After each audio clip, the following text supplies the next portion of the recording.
Meu Deus. E ali foi um avivamento. Foi um avivamento. Foi um poder de Deus no meio daquela juventude. Coisa que eu pensei que tinha todo mundo ficado louco. Aquelas irmãs do círculo de oração explodiram quando me viram de joelho, porque elas conheciam meu testemunho na vila e sabia que eu era terrível, que eu incomodava. E quando me viram, umas começavam a dizer: esse não é o genro da irmã Maria, que era o nome da minha sogra. Esse aí é o genro da irmã Maria. E ali explodiu aquela juventude, explodiu a igreja, irmãos. Foi uma falaçada de língua estranha, foi uma glória de Deus. Mas não foi só eu que vim para frente, veio mais gente junto comigo. E caiu um poder de Deus naquela igreja, que o culto terminou e ninguém foi embora. Era 11 horas da noite, o povo ainda estava falando em mistério, pastor Amaury. Era 11 horas da noite, o povo estava em lágrimas na presença de Deus. E a igreja me abraçando, e aquela velhinha de idade me abraçando e dizendo: seja bem-vindo, meu filho, aleluia, Jesus tem grande coisa na tua vida. Aleluia. E aí eu comecei a minha caminhada, eu comecei a servir a Deus. E a minha esposa, eu queria saber de Deus. A minha esposa era uma árvore de Natal. A minha esposa era muito vaidosa. E agora tinha crente. Naquela época a gente lutava muito com a televisão. Hoje a televisão não incomoda mais. Hoje apareceu outras coisas. E aquilo me incomodou, foi aquela televisão. Isso aí é o caixão do diabo. Olha só, eu era novo, não quero mais saber disso aí, porque isso aí era uma guerra para mim naquela época. Era novela e futebol, futebol e novela, novela e futebol. Era uma guerra que ninguém se entendia em casa, que um ficava em casa vendo novela, o outro ia para o boteco assistir futebol e jogar snooker. Assim era a minha vida. Me converti, não queria mais saber daquilo. Eu queria igreja, eu queria Jesus. E eu dizia para minha mulher: se tu quer Jesus ou não quer, o problema é teu, mas eu vou ficar com Jesus até o dia da sua vida. E ninguém me impede de servir a Deus, e ninguém põe obstáculo na minha vida para ir para a igreja servir a Deus. Eu vou servir a Deus até o final da minha vida. Foi uma luta, foi uma batalha, foi uma guerra. Não foi fácil. Eu caí na simpatia do jovem, porque eu era jovem, mas eu era um jovem casado. Eu não tinha aliança, e já vi um jeito de arrumar uma aliança. Primeira coisa, eu tenho que mostrar para essa juventude aí que eu sou casado. Eu já tenho compromisso. Já fui comprar uma aliança e enfiei no dedo. Aí já botou uma água fria naquela juventude. Ele é casado. Aleluia, ele tem esposa. E ali ficamos na igreja, irmãos, buscando a Deus. E eu vi aqueles crentes falando em novas línguas, aqueles crentes falando em variedade de língua, parecia tudo em inglês. Falavam língua. Onde é que essa gente aprendeu a falar tanta língua assim que nem eu sei o que estão falando? E aí os pregadores, os obreiros, o pastor da igreja falaram em batismo no Espírito Santo. Então eu também quero, aleluia, eu também quero isso para mim. E eu dobrava meu joelho naqueles bancos de madeira e ficava ali: Jesus me batiza, Jesus me batiza, Jesus me batiza, Jesus me batiza, Jesus me batiza, Jesus me batiza. Até que chegou uma noite e o céu abriu e Jesus me batizou com o Espírito Santo. Foi outra glória na igreja, foi outro Pentecoste na igreja, foi outra explosão na igreja. Lá estava eu pulando carnaval, e todo mundo preocupado em segurar minha mão para não botar no ventilador, e o ventilador arrancar o resto dos dedos. E pulava, e chorava, e fui para casa falando em novas línguas. E o culto de noite de novo se estendeu no domingo até 11 horas da noite. E a glória e o poder de Deus na igreja. E aí eu comecei a minha vida com Deus. E aí eu era meio preguiçoso. Olha só, a gente tem que ouvir a voz de Deus. A gente tem que ter ouvido afinal. E naquela época, pastor, o senhor lembra? Havia aquelas orações no domingo de manhã, onde o povo levantava cedo e ia para a igreja orar. Depois que orava, participava da escola bíblica. E alguns que eram mais livres, ia fazer trabalho nos hospitais, e voltava para o hospital, vinha para a igreja orar mais um pouco, e à tarde ia fazer um culto ao ar livre debaixo de uma árvore, de um cinamomo, e depois aqui ia para casa almoçar, ou tomar um café, e de noite estava no culto de novo glorificando a Deus. E assim é a vida da gente. servindo a Deus, buscando a Deus. E um dia frio. Por isso que eu digo, o crente não pode ser preguiçoso. E nós estamos vivendo uma época que os crentes estão preguiçosos, estão acomodados, parece que estão esfriando, parece que já não acreditam mais em Deus, parece que Deus não está mais com eles. E um dia de manhã frio, garoando, eu me acordei às 6 da manhã, e quando eu botei a cabeça para fora da coberta, aquele ar gelado. Eu morava na casinha bem simplesinha, aquele frio de nem é capaz que eu vou levantar para orar com essa prisão. Aí eu recebi a repreensão do Espírito Santo. Aí veio o chicote do próprio Espírito Santo na minha vida, para ir para um campo de futebol às 7 da manhã, que já estava em pé, já ia jogar no barro, corria no barro, no lodo, e não achava ruim. E agora, para buscar a minha presença, tu está achando difícil, porque está frio, porque está garoando. Eu dei um tapa no travesseiro, soltei da cama, eu vou para a igreja orar, eu vou buscar a Deus, aleluia, e fui para a presença de Deus. Aleluia. Mas olha o que aconteceu. Tinha um velhinho, pastor, eu nunca vou esquecer o nome daquele velhinho. Ele era chamado de Quincas, o seu Quincas, e ele caminhava assim, bem curto, e ele com impala por cima, esperando a igreja abrir às 7 da manhã. Quando eu chego lá, está aquele velhinho na porta da igreja. O Espírito Santo olha para ele e diz assim: está vendo? Olha para ele, segue o exemplo dele. Ele está avançado em idade, mas não tem frio que impeça ele de buscar a minha presença. Ele já está velhinho, cansado, mas nada impede ele de estar na minha casa me buscando. Aleluia, vai ter vergonha na cara e vai me buscar. Eu disse: a partir de hoje eu não vou deixar de ir nunca no jejum da manhã. Era todo domingo, eu estava na presença de Deus orando e pedindo: Senhor, salva minha família, salva minha esposa, faz um milagre na minha casa, faz um milagre na minha família, salva minha mãe, salva meu pai. Jesus faz uma obra, aleluia, se tu me chamou, aleluia, trabalha em minha família. E não deu outros. Glória a Deus. Daqui a pouco veio a minha esposa servir a Deus, do nada. Daqui a pouco a minha mãe já estava levando para ser batizada. Aleluia. Aleluia. E assim veio vida, irmãos. E Deus nos dando experiência. Você tem que ter experiência com Deus, irmão. Eu nem entrei na palavra ainda. Você tem que ter experiência com Deus. Você tem que buscar a Deus. Aleluia. Na minha vida lá no mundo, aonde dissesse para mim: Deus está ali, eu ia lá. Está aqui Deus, mas não estava, mas eu ia lá. Deus está lá, eu ia lá. Vou lá buscar Deus. Deus está ali, eu ia ali buscar Deus. Deus está lá, eu vou lá também. Aonde dissesse para mim que Deus estava, eu ia atrás, porque eu tinha um vazio na minha alma. Eu queria uma solução para os meus problemas. Eu queria abandonar os meus vícios. Eu queria mudar a minha vida, mas eu não conseguia com as minhas forças. Eu batia no lado e batia no outro, e nada dava certo. Até que um dia Jesus me pegou, aleluia, tirou a escama dos meus olhos, me libertou dos meus vícios e me fez um novo homem.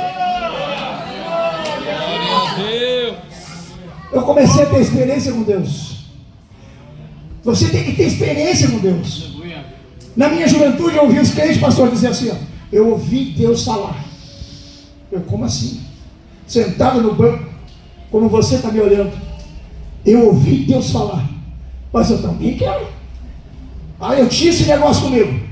Eu quero também. Senhor, eu quero ouvir a tua voz. Aleluia, se tu falou para o pastor Amaury, e o pastor Amaury diz que escutou a sua voz listamente no seu ouvido, eu quero ouvir a tua voz. Me dá esse privilégio, Senhor. Aleluia, eu sei que ele não é melhor do que eu, mas me dá essa oportunidade. Eu quero ouvir a tua voz. Na madrugada, 3 horas da manhã, aquela voz grita para mim no portão da minha casa e me chama por todo o meu nome, que nem meu pai me chamava: Paulo Ricardo. Eu saltei da cama e disse: o que meu pai quer aqui às 3 da manhã me chamando? Saí para a rua, fui até o portão, olhei para um lado tudo escuro, Olhei para o outro lado, tudo escuro. O meu pai era muito medroso. O meu pai não ia entrar na fila essa hora da madrugada para me chamar. No meio dessa escuridão, eu conheço meu pai. Meu pai tem medo de ter uma barata, tem medo até de um rato. Se passar no meio da perna dele, ele já sai pulando, subindo cadeira. Ele não ia vir aqui. Aleluia. E caiu a ficha. Não, foi Deus que me chamou. Eu voltei para dentro de casa, me atirei no sofá e disse: obrigado, Senhor. Aleluia, por me chamar. Eu estou aqui, fala comigo.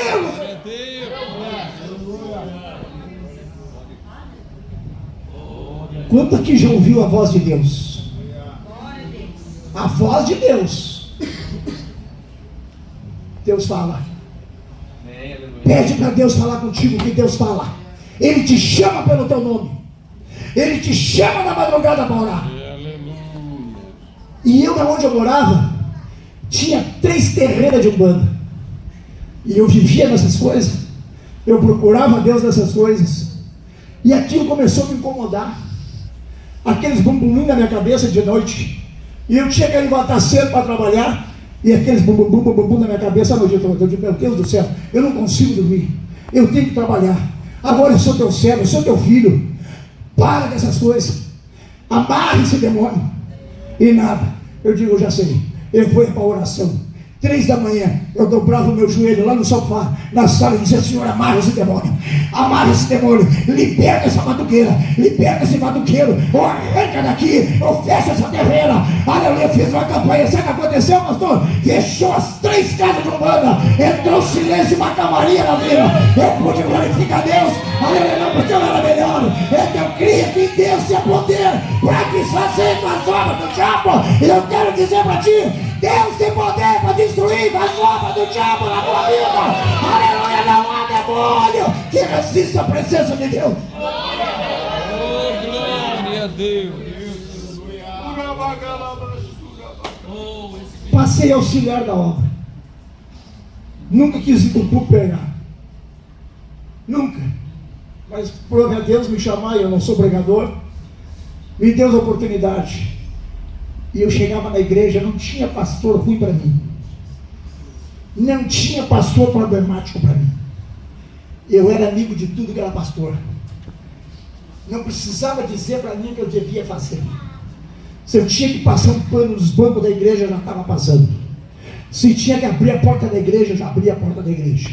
Se tinha que ficar de porteiro, eu já estava ali com o porteiro. O que precisasse de mim, eu estava à disposição. Se o pastor dissesse para mim: ô Ricardo, tu dirige o culto? Ó pastor, eu não sei dirigir. Pastor, se o senhor me ajudar, eu dirijo. Então senta lá em cima que eu vou te ensinar. Dirige o culto. Aleluia, faz isso, faz aquilo. E assim Deus foi me usando, me preparando na obra, me dando a oportunidade.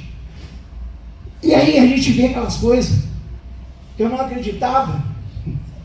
Aqueles crentes brigando, aqueles crentes murmurador, queixoso, aqueles crentes que nada está bom para eles. Eu via aquele tipo de coisa da igreja. Os irmãos se preocupavam comigo, diziam: olha para Jesus. Olha para Jesus, meu Ricardo. Eu dizia: como assim, olha para Jesus? Olha para Jesus. Não, irmão, mas eu não tenho para onde olhar. A única pessoa que eu posso olhar é para Jesus. Foi Ele que me salvou. Foi Ele que me tirou do mundo. Para onde eu vou olhar? Olhar para quem? Aleluia, não olha. Daqui a pouco vinha lá um crente despegado no pau da igreja. Um tinha puxado o cabelo do outro. Um tinha falado um do outro. Um já tinha caído. Um já tinha sido disciplinado. Eu dizia: o meu negócio é com Jesus. O meu negócio não é com o homem. Eu olho para Ele. Ele que me salvou. Ele que me libertou. Ele que mudou minha vida. Ele que me tirou isso do coração. Eu não tenho nada com ninguém. A minha vida é para Deus. Eu servi a Deus.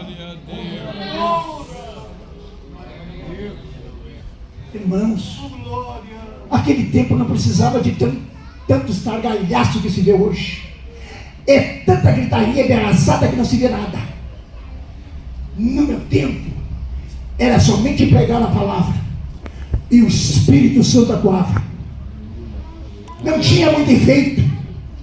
Era só pregar e Jesus curava.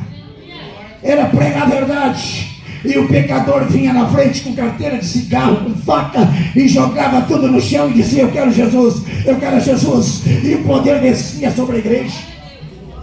Por que isso não acontece mais, irmãos? É porque o povo não dá uma liberdade. O povo está com o coração endurecido. Estão como aqueles discípulos de Emaús, que desceram de Jerusalém e foram até Emaús. Desceram decepcionados. Lucas 24 nos relata essa passagem. Não vai dar tempo para nós ler tudo, mas em Lucas você pode ler. Eles estavam em Jerusalém, viam Jesus fazer tudo aquela coisa, via Jesus operar os milagres. Aleluia. Mas de repente ficaram frustrados, se decepcionaram e saíram conversar pelo caminho. Agora, o que vai ser da minha vida? O meu líder morreu. O que nós vamos fazer agora? Não me resta mais nada para fazer. Acabou. Terminou minhas esperanças. Aquele que eu mais esperava em fazer algo por mim, e agora? Aquele que curava, aquele que libertava, aquele que operava maravilha, aquele que eu tinha crédito que ia fazer algo de bom para mim, agora morreu. Olha que coisa terrível. E quem é que estava juntinho deles? Jesus. Tem muita gente da igreja que está bem aqueles dois discípulos do caminho de Emaús. Jesus está na igreja, está com eles, e eles estão se queixando: o que vai ser da minha vida?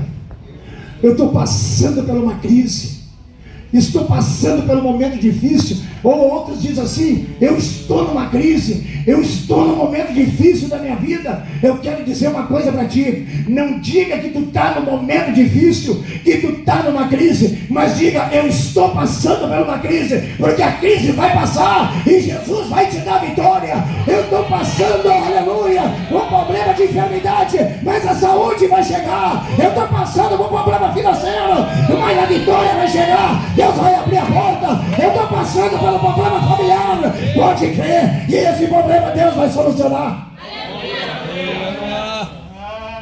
Quando eu ouvi o pastor Amaury dar um testemunho aqui que Deus fez um milagre, eu não contei esse meu testemunho ainda, mas Deus operou um milagre na minha vida, lá na Exaó, que eu estava com o senhor, eu estava lá na Exaó. Eu fui para Exaó com uma enfermidade que os médicos diziam: ó, essa não é fácil, mas eu fiquei para mim, hepatite C, da mais forte que tinha. Parei de beber há mais de 35 anos. E o médico olhava e disse: o senhor ainda bebe? Eu digo: não, faz 35 anos que eu não bebo, faz 35 anos que eu não fumo. Mas o senhor está com um problema no fígado que parece que o senhor está com cirrose. O senhor está com uma mancha forte no seu fígado, e nós temos que tratar, e não é muito bom. Não me abalou. Fui para Exaó, olhei para minha velha, para a irmã Leonor, e digo: eu não vou tomar nenhum remédio, eu não vou levar nenhum remédio, eu vou para lá e não vou comentar com ninguém, mas Deus vai me curar. Eu vou ficar quietinho lá com meus irmãos no quarto, eu vou comer o que botar para comer, eu vou caminhar, eu vou correr, eu vou fazer física, eu vou obedecer, mas quietinho. Eu não vou contar nem para o presidente, eu não vou contar nem para o pastor Resplante, eu vou ficar com a minha boca fechada. É eu e Deus. Eu fiquei lá 22 dias, no jejum, orando, jejuando, aleluia, fazendo as atividades. Quando eu voltei no médico, o médico para mim: eu quero ver seus exames. Eu fui fazer todos os meus exames, a bateria de exame. Ele pegou meus exames, entrou no consultório e voltou rindo e olhou para mim: como é que o senhor está? Eu estou bem. Pois eu tenho uma notícia boa para lhe dar: o senhor não tem mais nada. Glória a Deus. O senhor não tem mais nada. O que o senhor fez? O senhor quer saber, doutor?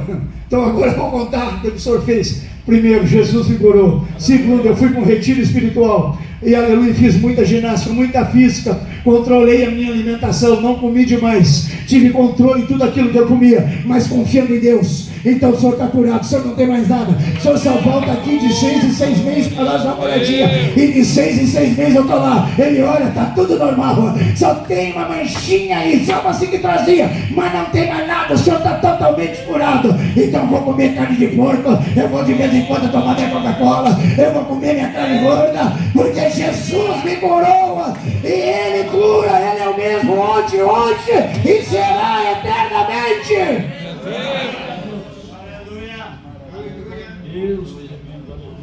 os discípulos de Emaús estavam tristes, porque o mestre tinha morrido, mas não sabia eles que o mestre estava do lado deles.